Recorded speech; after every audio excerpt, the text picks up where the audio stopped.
High performance is in our micros, in our moments. True performance language. It's clear, it's simple.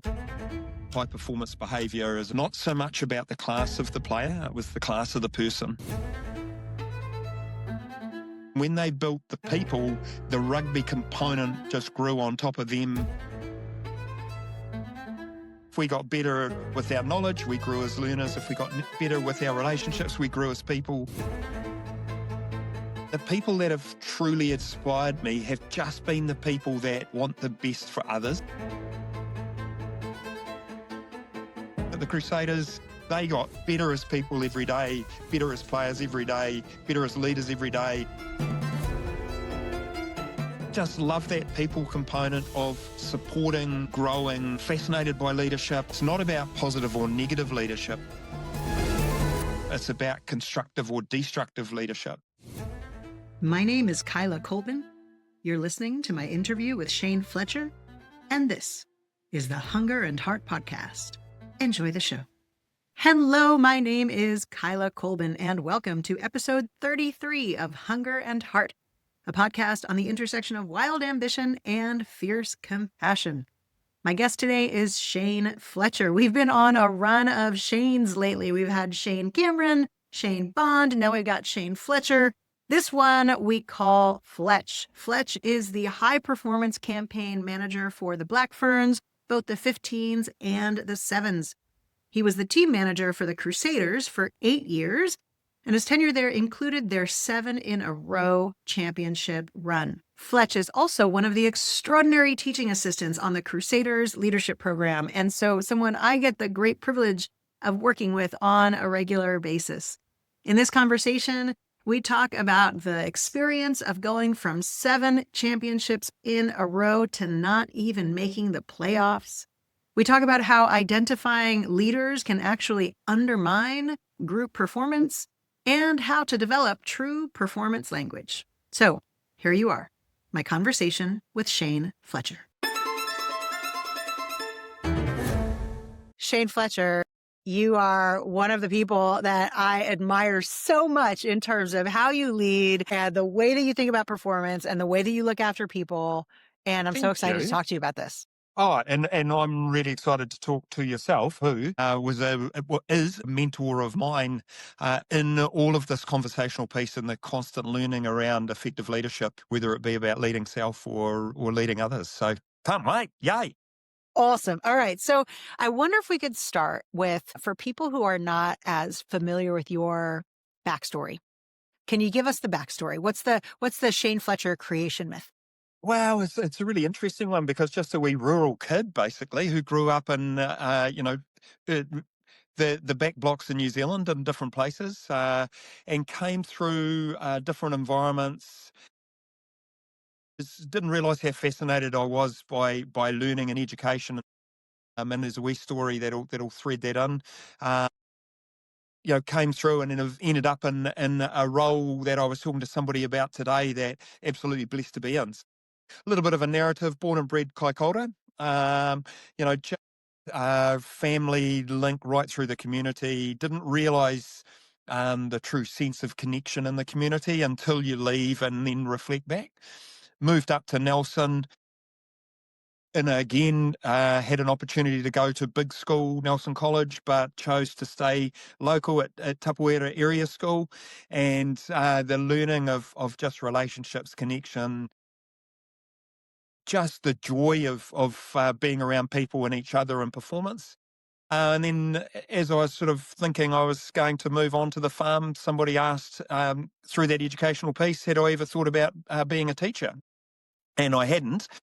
And the suggestion was that they thought I might be reasonable at that task and in that vocation. So headed off to Christchurch, moved through the vocational sense of teaching and grew from classroom teaching through different experiences across the world and grew into educational leadership. And alongside of all of this growth, I was involved in sport. And it was just love being a participant, love being part of a team. And bizarrely, on reflection now, seemed to be part of the leadership component of a lot of teams because it was about leading performance and loving the challenge of trying to achieve something together. And kind of built through that, teaching sport alongside each other. In teaching, got to a point where I was sitting in a principal's chair and getting that chance to lead environments in education to make a true difference to community. And then in the sports sense, a lot of coaching built up. And then it came to a point where I got a call one day to ask if I'd been interested in being a professional rugby team manager. And I hadn't. And so gave that a go alongside the principalship. And then built into getting an opportunity full-time with the Crusaders rugby team back in, it was the latter part of 2016, moving into an environment that I knew so much about from the outside and had heard so much about what it was like on the inside, and then to kind of walk through the door with a group for the 2017 season, start to achieve a run of titles that were relevant to the success of many a year previous. I love the connections with the Wayne Smiths and the Robbie Deanses, etc. of this world, and listening to their narrative of how they're building through. I got to spend 8 years at the Crusaders. Very fortunate, as I say, that we won some titles across that time. One of the most beneficial years, I think, was the last year I was there when we actually didn't make the playoffs, but was part of the reflection and review process.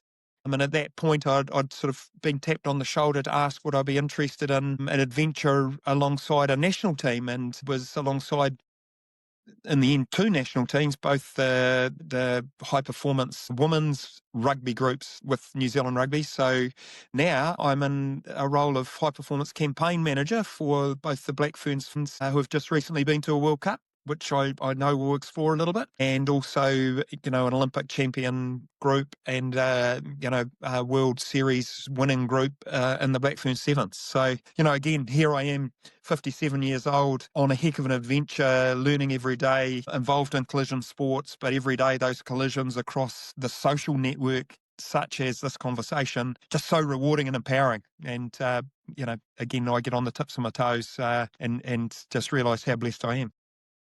Amazing. Thank you so much for that.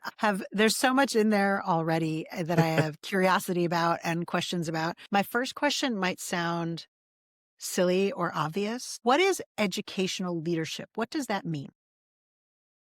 Well, I love the fact that actually, we've been involved in learning from the moment we sort of enter our time in a physical sense on Earth. That it fascinates me, those early days of how we learn so much from the cues around us. You watch the development of the infant, and I almost feel like I've been able to maintain that component right across the board, because it's about what informs, empowers, and grows your knowledge. And some of that is a physical trait, some of that is a motive trait. And again, as I've got, I guess, older and wiser, you realize how much opportunity to learn there is, but what are the catalysts to that? And for some, it's out of interest. For some, it's out of fascination. For some, it's out of situational empathy and thinking, wow, I didn't quite get that right. What might I do better? So there's reflection, perception, so many elements that basically just grow our knowledge. So that's that educational component. It becomes more formalized when it becomes institutionalized. So we believe that we have to go to school to learn. A lot of the times the conversations will happen through childhood. If you get homeschooled, it's a disadvantage. If you go to certain schools, it's an advantage or a disadvantage. But actually that openness and that motivation to pick up knowledge that you can utilize, again, either in a physical way or in an emotive or a decision-making type way, that to me is that whole educational piece. And, as I say, I'm loving the fact that, at my age, I'm still fascinated by learning, and so many others out there are only too happy to stir the learning pot. Amazing. Okay. I'm still sticking with the bio because like I said, a lot in there to unpack. Good. Yeah. What is the job? And I want to spend a little bit of time talking about your time with the Crusaders. And of course, it's worth me sharing for our listeners that you and I have the great privilege of working together, or I certainly have the great privilege of working with you in your capacity as a teaching assistant for the Crusaders Leadership Program. And so I get a front row seat to some of the wisdom that you share with our participants on the Crusaders Leadership Program. So I have some questions about your time with the Crusaders, and then I want to talk about your time with the Black Ferns 15s and 7s. So my question about your time with the Crusaders, the first question is, what does a team manager do? What's the job? What's your job description? What are your KPIs? And I love that question because it almost describes what an effective team manager does. If it's almost the unnoticed, then you know that you've been effective.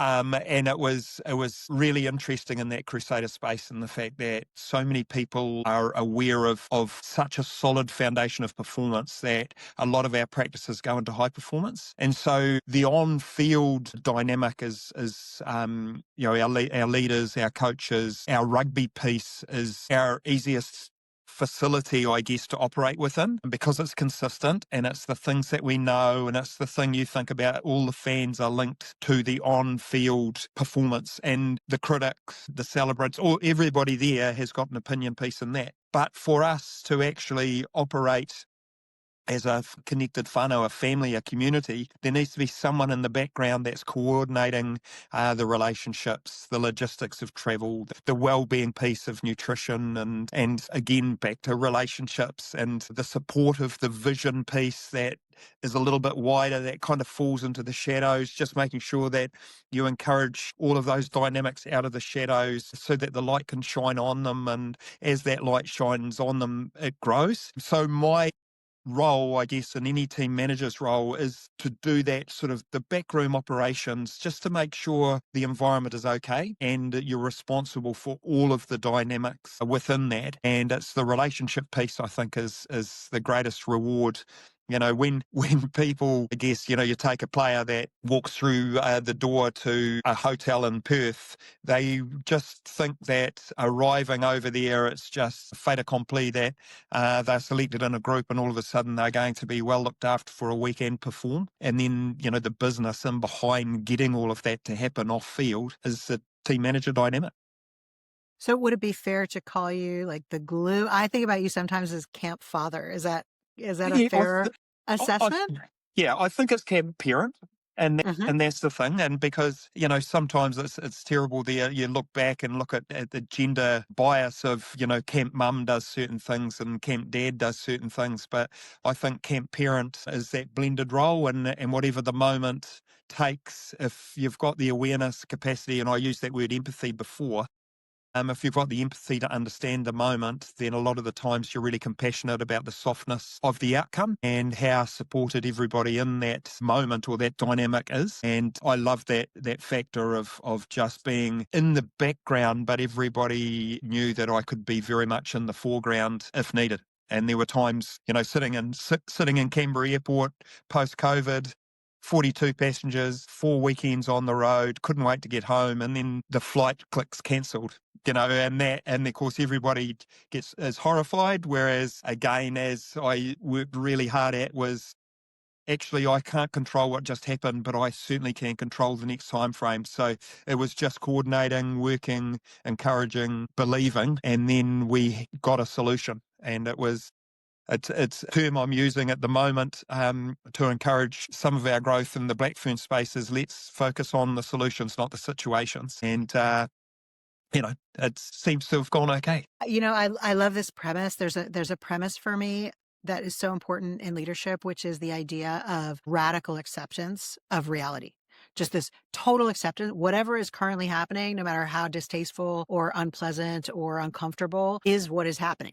That is the fact. And so we totally accept that. And that allows us to go, where do we want to go from here? What do we want to do? How do we want to respond, et cetera?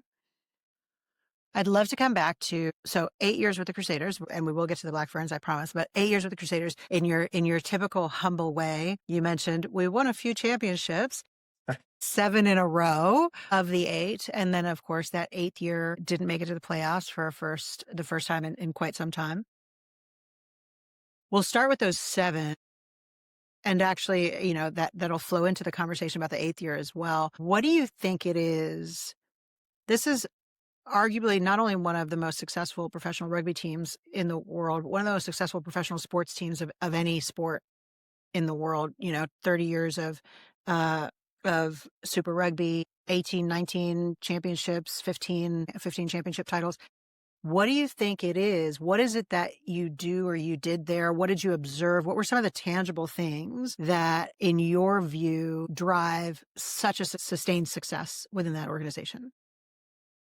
And I love this, and I love exploring what we are still working out, and I say we, at the Crusaders, because I still, again, I guess, part of the watchtower, looking down and so proud. But it was something that we just considered to be normal, and we had normalized so many elements of high performance behavior, and part of that high performance behavior is around respect, trust, that high performance relationships, not so much about the class of the player. It was the class of the person. And I think right back early days, What's the first, difference? Sorry, can you well, one unpack is that a little for me? one is a technical tactical premise, and the fact that sometimes we look at the most gifted player and we think, wow, they are a true champion who will win championships. Whereas for us, sometimes it wasn't the most technically and tactically brilliant player, but we knew they were the traits that we could influence alongside an element of giftedness, because of the fact that they had to be a certain capability. But if they didn't have the ability to be an outstanding human, then it was the empowerment and contribution factors that they were able to actually absorb, but then generate through that absorption, if that makes sense. And part of that is that leadership dynamic, and the fact that often we're investing leadership development in our leaders, whereas actually when we are invested in our full environment, then you find the fringe leaders are the most powerful because they become so much more effective at leading themselves. That's through that understanding, the leadership growth, when it's supported from the edges, rather than looking at leadership being leadership centric, it's actually leadership dynamic. And when you're that dynamic in your leadership process, your people find ways to win titles. And that's why, I use that terminology. Yeah, we did win some titles, but they were outcomes. And the moments within setting ourselves up to be in a position to win a title, they were the things that made us champions. And they're the things that right from day 96, the focus was new competition, let's go in and win the rugby. Then what happened was, Crusader-wise, it did not work because of the fact that rugby proficiency was the focus of everybody else, and there were certain groups that got their rugby in that year in a far better state. But then when Smithy came in, it actually let's build the people. And when they built the people, the rugby component just grew on top of them. There was this belief in capacity, belief and understanding of high performance and the evolution of high performance in those early days. And this will lead well into our Black Ferns discussion. The infancy of being a true high performance professional and the understanding of all of the elements of high performance started to be embedded. And because of that, the whakapapa, the understanding of the years that go before, the things that have basically built the threads of the jersey to be that blend to armour and allow that huge protection factor of performance of each other, of the care, of the ability to be in pressure, to be in disorder, and all we see is order. All of those things that just allowed us to get to 2017, and we had so many things that were maturing in that group. Our leadership thread right through was unbelievable, and it was when the Sam Whitelocks of this world were maturing just into, not just a champion rugby player or a champion human. He was just he was a champion leader, and of course then that left a legacy through and allowed us to thread through those 7 years, Sam's retirement and Richie's movement, and a lot of that leadership movement had an effect, but it was an effect we didn't fully understand. But what I loved about the group is, on reflection, as to the 2024 campaign, there was a realization that it was leadership and our people thread that we hadn't taken time to unpack well enough in transition and succession. And then all of a sudden, the leadership mantra was picked up by some key players that were on field, but they also realised the responsibility that they had, and the management group,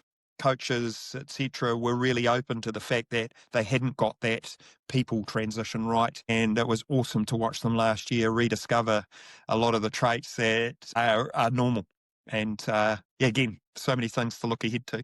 So, I mean, so much in there. Of course, for those listening who don't follow Super Rugby, this team went from winning 7 in a row to not making the playoffs to coming back just the following year and winning the championship again, which just an extraordinary turnaround. Again, kind of unheard of. There's a bunch of things that I heard in what you were just talking about that my ears prick up at, and I kind of go, ooh, but how? Like what specifically do? And so one of the things in particular that I heard you talk about was the shift of leadership being the domain of the leaders of the leadership group to being kind of everyone's domain. I've heard Robbie Deans talk about building leaderful teams. I know certainly in my work, one of the things that people don't realize, and Robbie says this as well, that we're all leading all the time. The question is, what are we leading to? And so, for example, if I'm facilitating a program and one person is sitting there on their phone, that's going to affect the dynamic for everybody. Like we don't realize how much power each one of us holds in any given situation, even when it doesn't look like we hold a structural leadership position. Mhm. And so do you have any like specific observations about how either within the Crusaders environment, within the Black Ferns environment, or within other environments you've been a part of, like how people can go about or how you went about building those leaderful teams, helping people realize the power and agency each one of them has in terms of the kind of environment they end up in? At BOMA, we say, we're not sitting in traffic, we are traffic. And that this thing of like, Right. how do we get the realization you're not experiencing the culture of the organization, you are the culture of the organization. How do we get people to understand that? And I think, whatever you use that terminology, culture, the culture of the organisation, the environmental moments will define your culture. And that's, I think, the thing that we walk past. Often we will try to adopt a culture and embed the culture without understanding the moments that make it up. Leadership's exactly the same from my perception. Leadership's an outcome of the things we do. So if I feel empowered to be better, then something has had an influence on through a leadership capacity, and it's made me feel bigger, bolder, brighter, whatever it might be. So you talk about certain examples, and I go back to my teaching days when I was in principalship, and we had a structure and we had team leaders in each educational sort of presence. So year levels, you had one person that you termed to be the team leader. The greatest challenge for me was the conversations I was having with those that weren't termed team leader, and there were situations where that if they'd been empowered better to be a leader, they would have stepped up. But they used an out clause, no, I'm not the team leader, that's their job. But actually, as a true team, when we took away the titles of team leaders, because I became aware of the fact that because we used the leadership terminology for a certain cohort, people expected that it was their responsibility to lead, not our responsibility. So you think Crusaders, we talk about the me and the we, and actually once you get a greater understanding of the we, the me grows, and then eventually your full cohort is termed me. And that's when you know that you've got a high functioning environment that, as I say, whatever the trauma and tantalizing factors are, we just stride towards them because of the fact that that's not part of the elements of challenge, I guess, in performance is different things will appear in front of you, you know. Can you just explain what you mean by that? So when I hear me, we, I'm aware within the Crusaders environment, you talk about mindfulness, excellence, work ethic, and enjoyment. When I hear me, we though, and I hear them, the way that it comes through my filters and lands for me is I got to focus on myself and I got to focus on the whole team, the bigger picture. And when I hear you say the me grows until it's all me, I get a curiosity of like, wait a minute, but isn't that me just focusing on myself and not focusing on the team? So can you help me understand what you mean by, that greater, the me growing? Absolutely, and it's as simple as the why. We were really clear around the vision piece, and those that are aware of the Crusaders and some of the theming dynamics that have happened right across their full existence. Smithy had a theming component, different terminology, the language tied in, and it became performance language. But it was language that, it wasn't that we were multilingual. It was we were monolingual and still are because of the fact that Razor was amazing at bringing energy to the theming, and I think people just believed that it was his time frame there that it existed, but it's something that he built upon, and he was or is fantastic at narrating a story, and the storyline was the theming, the vision that came through. But when you get true performance language and it's clear, it's simple, it determines and shapes behaviors, it determines and shapes language. That's the thing. So if you and I are a part of that team and we're being determined and shaped by a common thing, we're getting closer together. So it's actually building that component that in performance pressure, we're far more similar. Even though our dynamics as performers are different, and we celebrate that because of the fact that in any community, we've got dynamic difference, but that's actually the strength, not the weakness. And I think you and I were speaking earlier around how people get a little bit frustrated about leadership. Sometimes they don't realize the dynamic difference of the leaders in our full environment. As we are more aware of the common thread of connection, as we're more aware, I guess, of what sits over our chest, the values of the environment. And this is in any business environment, school environment, team environment, family. We're all high performance units if we've got this understanding of our common purpose, I guess. And that common purpose is narrowed beyond winning a competition. We would have a vision statement. We had this at school, and I used that when I went into school. I was at Southbrook School for 9 years as a principal. One of my first things I did when I arrived there, I said, "Okay, I want all of the staff. I'd write down what the mission statement of the school is." It was this waffly big thing that talked about lifelong learners and this and that and the next thing, and I don't think anyone in the room wrote it down, and some of them have been there for 12, 15 years. And I said, so why have we got this mission statement when it's not our mission? So we broke it down and found a story that was a young boy that went into a forest with a woven flax kitty that was tatty.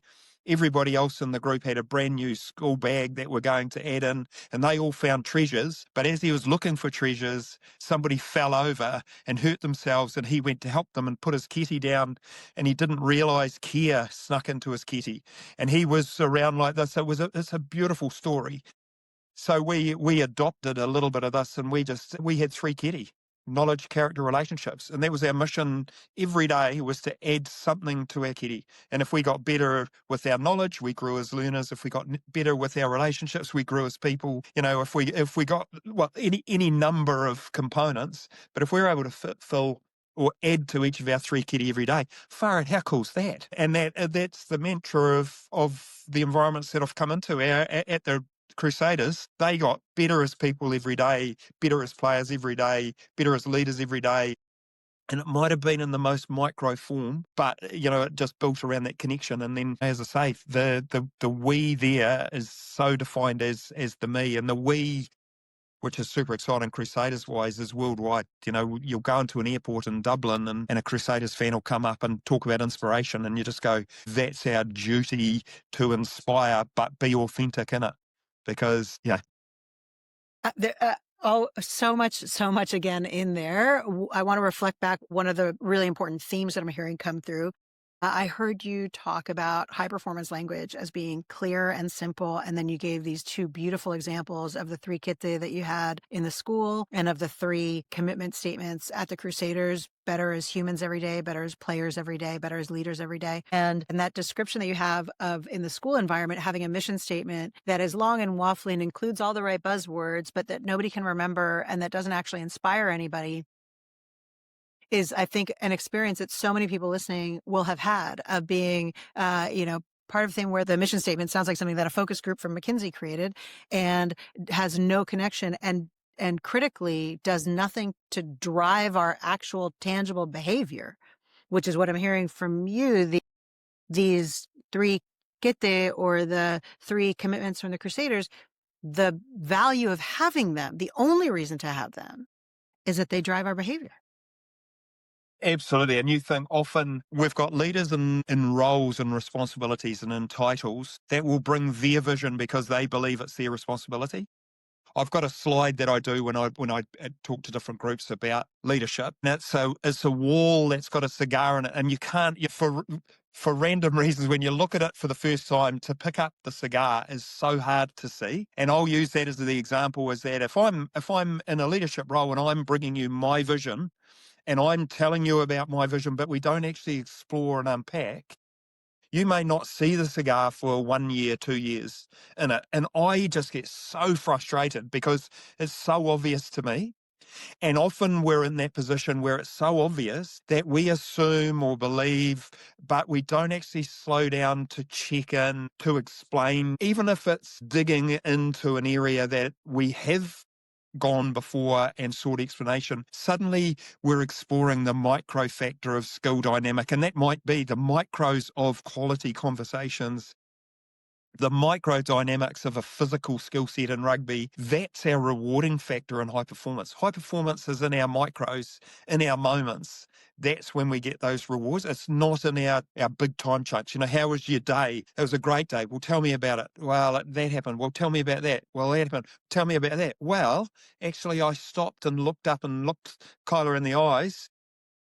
That was the moment, and then it's like, wow, okay, so now that's my behavior that I'm going to learn and grow. And, again, it excites me and I love it. And when you see those moments happen through empowerment and others are igniting and charging high performance environments, bringing energy, it was a term that I used with the Black Ferns. Let's be a real energy in environment. If we notice anybody that is static with energy or is taking energy out, let's connect with them, because of the fact that, it's that energy centric component, that it's a special environment to be in when you walk into it and you just go, oh, wow, I don't know what this is, but I'm taller, my chest's out, my chin's up, my eyes are open, I'm ready, so it's pretty cool. Amazing. A few things I heard in there. One was this premise of the cigar, that I've got a wall full of stuff and there's a cigar in there somewhere. It's super obvious to me because I know where it is, but it might take you quite a while to see it. And one of the things that I say all the time is that nothing is intuitive if you don't know it. Yes. Nothing is obvious if you don't know it. And so just giving people that grace of like, actually, I need to point out to you where the cigar is. I might need to point it out multiple times. I might need to highlight the cigar and diminish the other thing so you can really see it to make it really obvious. The other thing I heard you say is high performance is made up of micro moments. And that is such an important point, such an important point. And especially when you're operating at the elite level, first class games, test matches, etc. There's such thin margins. There's such thin margins. And the difference is going to come down to something potentially tiny that one person dedicated effort to and one person didn't. And so I think that's a super. Yeah, love that. I love that. And also we've got to have the understanding that we're not going to win all of our moments.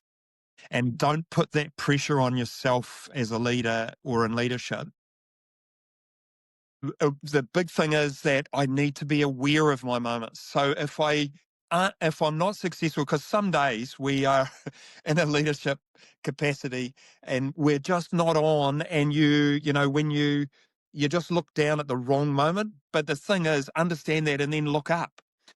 It is just, don't stack your losses, because that's when, I guess, the effectiveness and the authenticity is there. Because if you say you care and yet there are moments where you don't, then you don't care.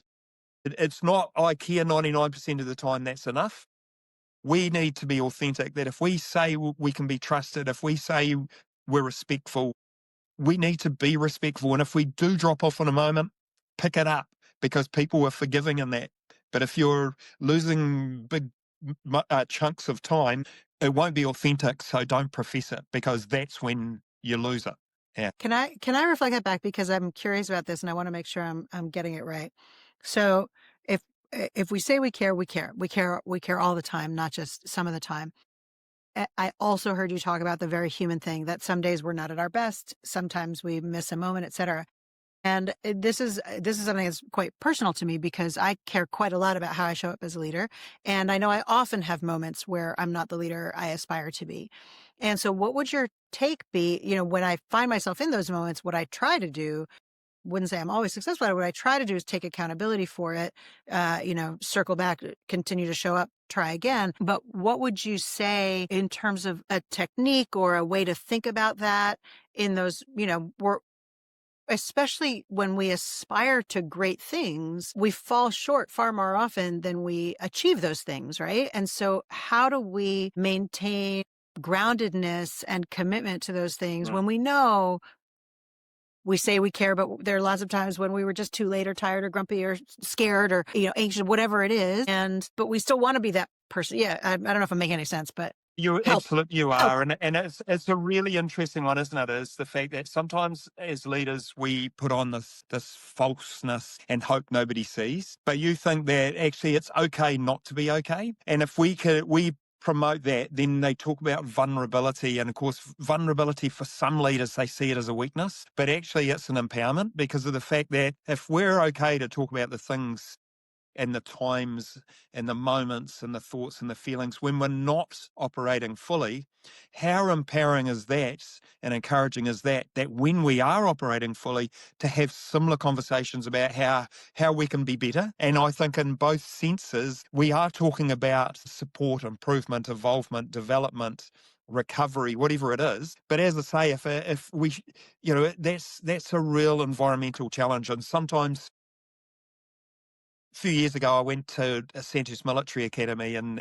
did they hosted me for a day, and they've got a Centre of Army Leadership. So I sat in the office, and they had 6 officers that were doing this review piece on leadership models and dynamic leadership models, all being different because they said we've got different leaders, different situations that we want to try and impart certain models in to that situation to hopefully sort of fix things up. And of course, they presented on the fact that these models range from being highly actional through to highly transformational. And I think at times we get too hung up on being one type of leader, but really in those situations when we've empowered others, that when we're not operating at 100%, we've empowered others to recognize that, and we find a sweet spot in that relationship and leadership. That's where we don't have to be okay all the time. And again, different strategies within that, different relationship dynamics and practices and processes depending on your environment. But a key part is that relationship piece, and as leaders still understanding that we offer huge leadership by not being at the front. Yeah, this is an area that is so near and dear to my heart and core to my day-to-day work. You mentioned the term vulnerability. And of course, I trained with Dr. Brene Brown to facilitate her Dare to Lead curriculum. I've developed my own curriculum called Courageous Communication, which is about getting great at having hard conversations. One of the things that I am really cognizant of is what does appropriate vulnerability look like for leaders? So when I did my training with Brene, there was someone in the group who asked her, what happens if you're facilitating this material and you start to cry? And I was like, that is a great question because I am a crier. I cry at everything. I cry at movies. I cry at TV, like commercials, whatever. Like I cry all the time. So like, yes, tell us, Brene, what happens? And she said, the question you have to ask yourself is, why are you sharing what you're sharing? Are you sharing what you're sharing to work your shit out on your audience? Or are you sharing what you're sharing to serve the work? And if you're sharing what you're sharing to work your shit out on your audience, go get a therapist. But if you're sharing what you're sharing to serve the work, then if you cry, you cry. Now, she was saying that in the context of facilitation. I think about that in the context of leadership of all kinds, right? Which is sometimes people confuse vulnerability with disclosure. That vulnerability means I'm going to tell you all my deepest, darkest fears and whatever. I think, anyone listening would agree. It's wildly inappropriate for me as a leader to sit down in front of my team and go, I'm terrified. I have no idea what I'm doing. I think the business is going to fall over. This is a disaster.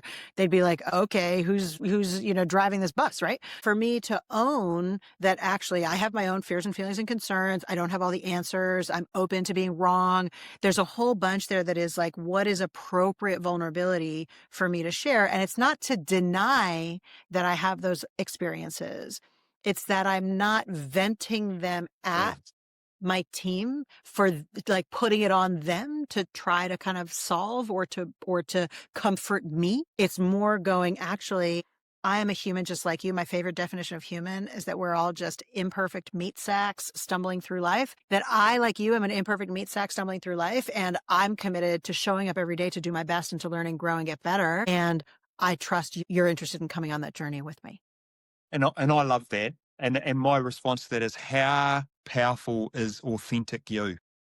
When you are truly authentic and people understand that authenticity, you're going to have consistency. So therefore, in the good times and not good times, you are consistent and authentic you, which is a powerful beast to follow, because when you need leadership, it's going to be there in all forms and you understand the influences because they're consistent. But sometimes as leaders, we feel that if the situation is dire, we'll attach emotion to overemphasize the situation versus be authentic us. And what does that situation require from me? And by me, it's me as the leader, but me as the environment as well, the connected environment. And I think that's where it gets murky, when it's like, hold on a sec, crikey, you were different yesterday. Who's this person? I wanted to, you're touching on something I think is really critical, which is, I heard you say, when the situation arises, we can attach emotion to the situation and overemphasize certain factors. And I heard you much earlier in this conversation, you talked about physical leadership, emotional leadership. And of course, in my work, there's no difference. We carry myths, so many myths about ourselves. One of the biggest myths I think we carry is that we are thinking machines that feel. When we're not, we're feeling machines that think. Yeah. And so this awareness that actually we're all experiencing emotions all the time. When you talk about authentic leaders being our authentic selves, I just want to reflect for you how that arrives through my filters and lands for me. Models I think about quite a lot is called the Karpman drama triangle. Have you come across the Karpman drama? Okay, so Yep. you know it.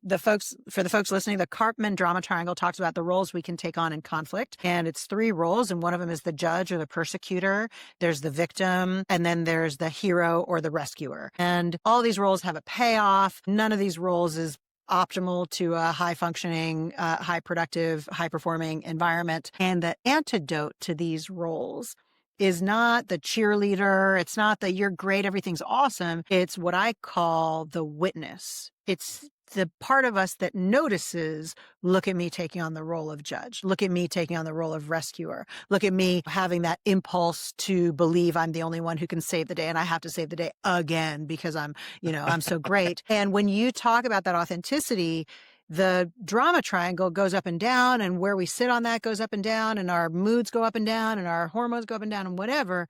The witness is the part, I believe, that when you say, wow, you're showing up as such an authentic leader, I believe that's what we're connecting with. Does that resonate for you? Does that make any sense? Or am I off Absolutely. half-cocked? And I think a word in it is just consistency. Because of the fact that when we're trying to get consistent response to leadership and then there's an inconsistency in modeling, that's when it's very hard to be led. And I think that's where our environments go wrong, as say, when it's a good day, it's a great day, and when it's a poor day, it's a horrendous day. Where's the consistency in that? And even though we go, well, I'm consistent, but if it's that up and down, as you've just explained in that model, it's a really, really hard thing to connect to. And as you said, it happens in some environments, but they generally, the message out of the environments is frustration, not such great performance, a whole lot of influences that, it just doesn't warm our performance heart to. One of the things that I admire and appreciate so much, I mean, changed tack slightly, but not really. We're still talking about emotions. And I also earlier heard you talk about energy in the Black Ferns environment. One of the things I so admire and appreciate about you is how consistently uplifting you are, that every time I Thank you. talk to you, I feel like Fletch believes in me, and Fletch is on my team, and he's encouraging me, and it gives me a boost, and I feel like better about myself. And I kind of want, and it's something that I have not only noticed regularly, but it's something that I've been trying to emulate, of going, actually, I could be a little more encouraging myself. It wouldn't hurt. I'm sure my team would be grateful for it. Where does that come? Is that just how you're wired? Did you learn that from someone? What is it leads you to show up in that way? That's a great question. And as I say, it's probably not until I reflect on the years gone by. And I think, as I said, I keep forgetting that, you came through all the sports teams, and for whatever reason, I thought it was just because I said the most, or, was the biggest. Seemed to be, my head growth was about 3 years ahead of its time, still is. But I was in positions of leadership, and a lot of the times, the captain terminology And that kind of went all the way through. And through school, you got the prize at school. That was the at Tapawera area school, it was the community service, which when they said that's the equivalent of ducks, but the school wasn't big enough to have a duck sort of scenario. So I think that it must just be a natural thing. But I just love the opportunity, and it seems to be I just love team, but I love aspiration, and I guess I've been blessed by inspiration as well. And the people that have truly inspired me have just been the people that want the best for others almost. And it was a bizarre thing. I still think back to played huge amounts of club rugby, played a lot of rep rugby, professional coach, all of those. But I didn't have an aspiration to be an All Black. And I don't reflect on that wasn't my driver. It was more about the fact that actually the reason I went to Tapawera area school, you got offered a scholarship to Nelson College, but it was like, oh, no, I'm not going there to play for the best team.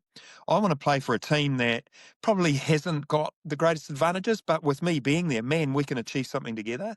And that was even right through Crusader-wise, what, still fills my heart was some of the best players in the world for the video that they put together when they left. And it was about, the narrative was around, you don't realize the impact that you have, and that they said that others around probably didn't realize the impact either.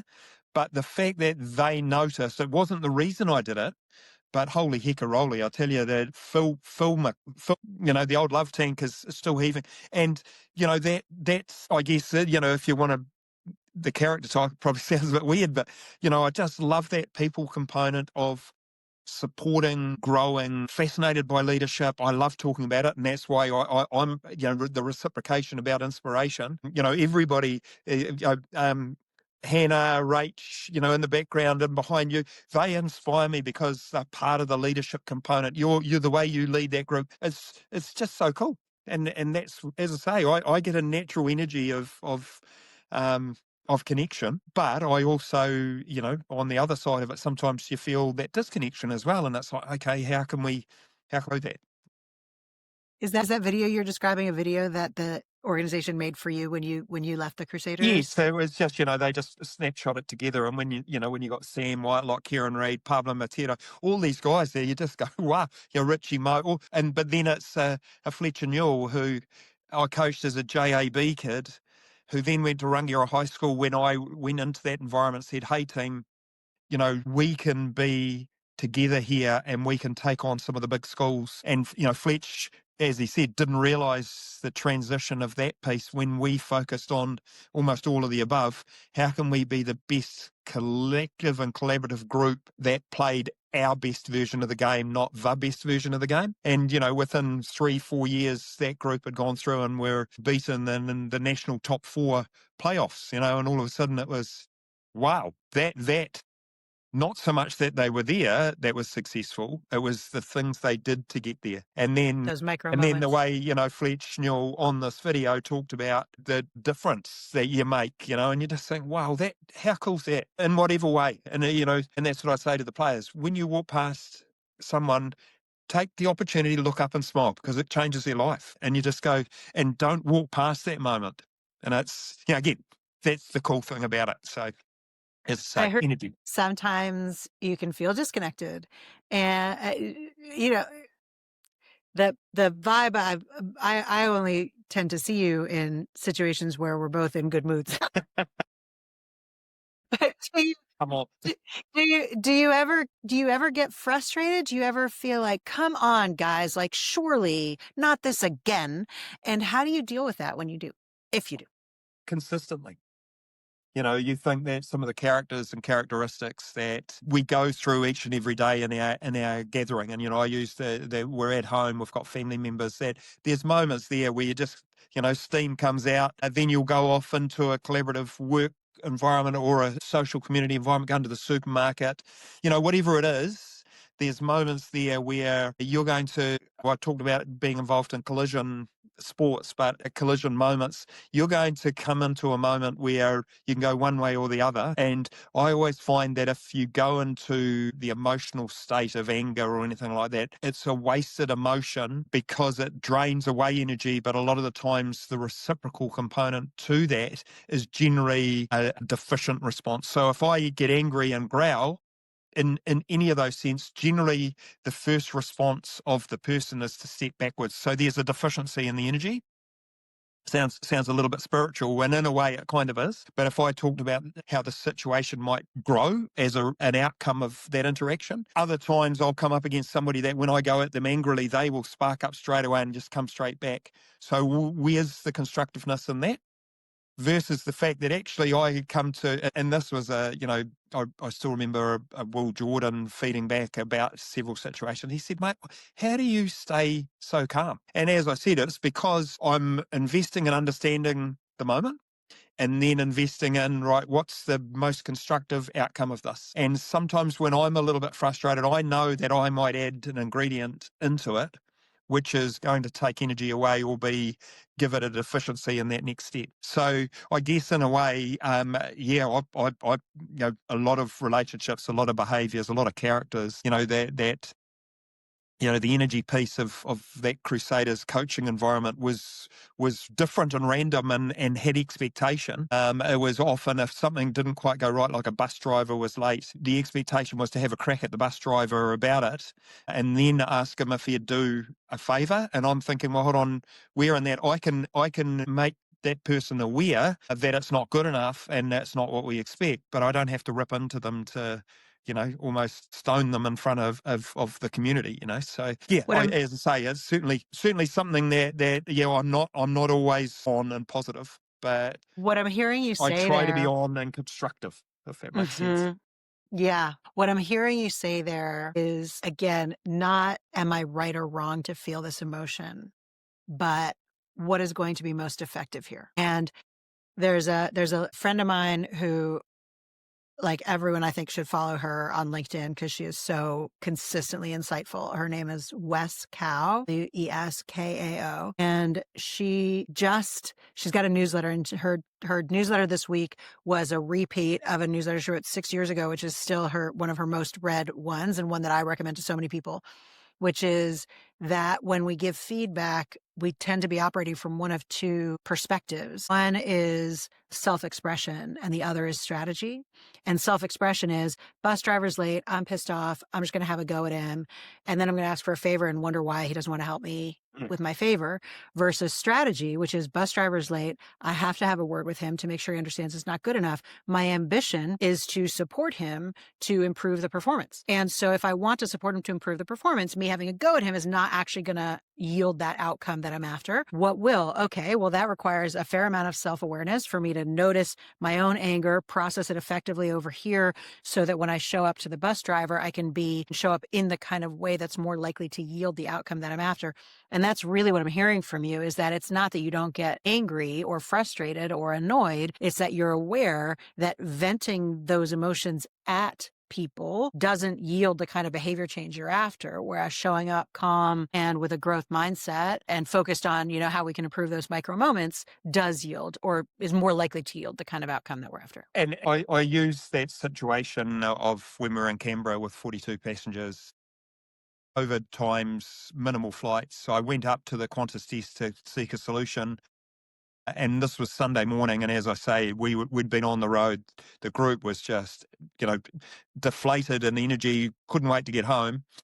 And when I went up to the desk, the Qantas person was typing away, beautiful and engaging. It was a very pleasant, good morning after a coffee.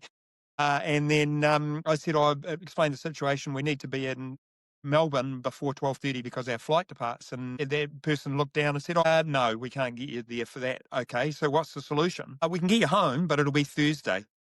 And as said, okay, we need to work a little bit better at that. If we could, you find the best solution for us, and I'll make some calls. So I went and contacted an Air New Zealand rep at Melbourne Airport who remembered me from the interactions that we'd had previously in almost previous years, somewhere else. I contacted somebody else, and in the background, because of the mode of interaction and the fact that they actually felt gratitude in whatever way, they found a solution and Air New Zealand put on a different plane out of Sydney the next morning, and we were able to get the group home on the back of the interactions and almost not so much the overly polite or kind of creepy type connection.